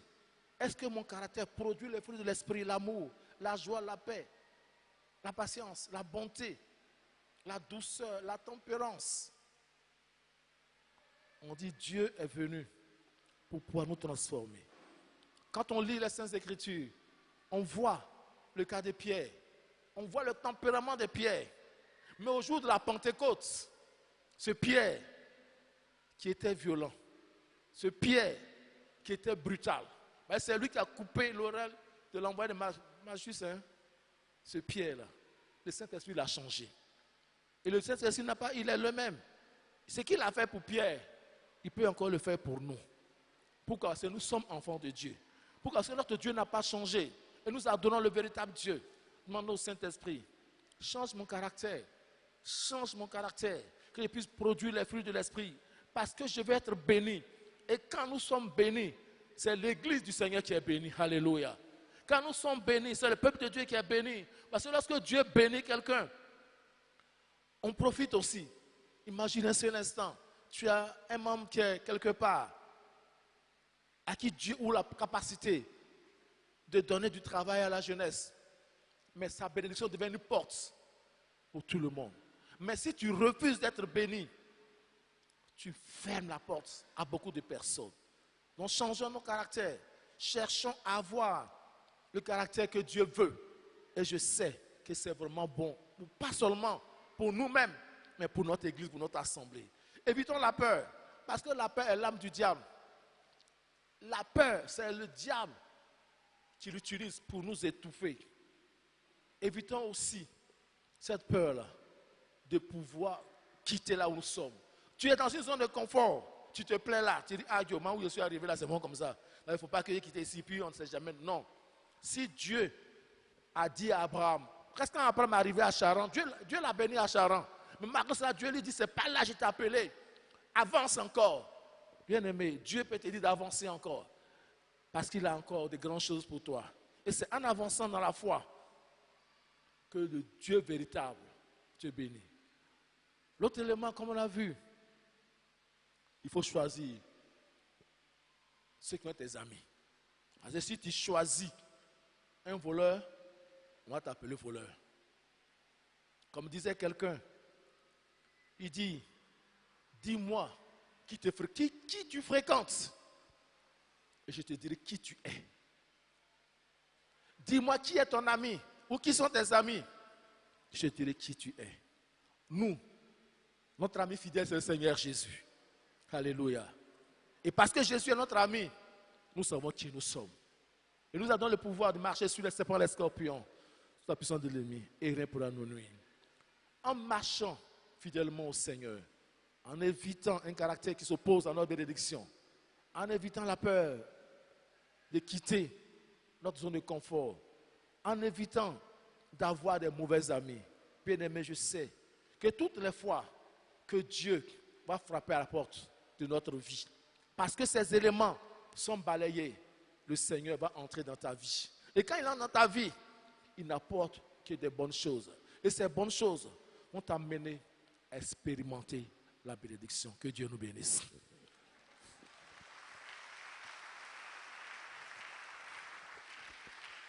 Nous allons prier. En tout cas, je sais où je me retrouve dans ce message. Je ne sais pas où tu te retrouves. Moi, je sais pour moi. J'ai prié par rapport à moi. Est-ce que c'est mon caractère? Est-ce que j'ai un ami qui me fatigue? Ou même j'ai peur? Dieu m'a dit, toi, de poser un acte, d'investir, de faire telle chose. Et j'ai peur. Prions notre Dieu, dis Seigneur, soutiens-moi et aide-moi. Je ne sais pas, là où tu te trouves. Est-ce au niveau des 3 points ou un seul point, tu te connais mieux que moi? Moi, je me connais. Prions notre Dieu, Seigneur, aide-moi, délivre mon caractère. Seigneur, tiens-moi par la main. Seigneur, débarrasse-moi de mauvaises amitiés. Tu as une amitié qui te perturbe, mais tu n'as pas la force, le courage de lui dire, ah mon ami, vraiment, tu ne m'arranges pas. Dis Seigneur, aide-moi. Prions notre Dieu, Seigneur, continue de prier. Parce que Dieu veut que tu sois béni. Dieu veut que tu prospères à tous égards. Élève-la, continue de prier. Oui, tu pries par rapport à ce point-là. Tu pries, tu demandes au Seigneur d'agir en ta faveur. Demande au Seigneur de manifester sa force, qui te délivre du caractère, qui te délivre de la peur du lendemain, qui te délivre de la mauvaise compagnie, qui te délivre de tout ce qui étouffe ta vie spirituelle, ta vie professionnelle, ta vie financière, ta vie conjugale, tes études, tout ce qui t'étouffe. Dis Seigneur, délivre-moi. Présente ton cas au Seigneur. Présentons-nous au Seigneur. Nous sommes là. Merci Seigneur. Père, nous te rendons grâce et te bénissons parce que tu es fidèle. Père, nous venons à tes pieds encore en ce jour parce que tu es Dieu. Tu connais notre caractère. Mais ce que tu veux, que nous puissions produire les fruits de l'Esprit. Ô Saint-Esprit, aide-nous. Tiens-nous par la main et conduis-nous, Seigneur, dans cette capacité de produire les fruits de l'Esprit. Éternel des armées, c'est vrai, tu veux qu'on quitte Charan pour aller à la terre promise, pour aller à Canaan. Mais nous avons peur, Seigneur. Nous ne maîtrisons pas le lendemain. Mais avec toi, nous ferons des exploits, Seigneur. Aide-nous, Seigneur, à marcher. Parce qu'avec toi, nous avons le succès. Éternel des armées, c'est vrai, nous avons fait l'erreur de choisir des mauvais amis, des personnes qui nous étouffent dans notre foi chrétienne, des personnes qui nous étouffent dans notre travail, des personnes qui nous étouffent dans nos finances, qui nous conduisent toujours à faire des dépenses inutiles. Mais Seigneur, délivre-nous de ces mauvaises compagnies et conduis-nous, Seigneur, dans ta gloire, au nom du Père et du Fils et du Saint-Esprit. Amen. Amen. Que Dieu nous bénisse.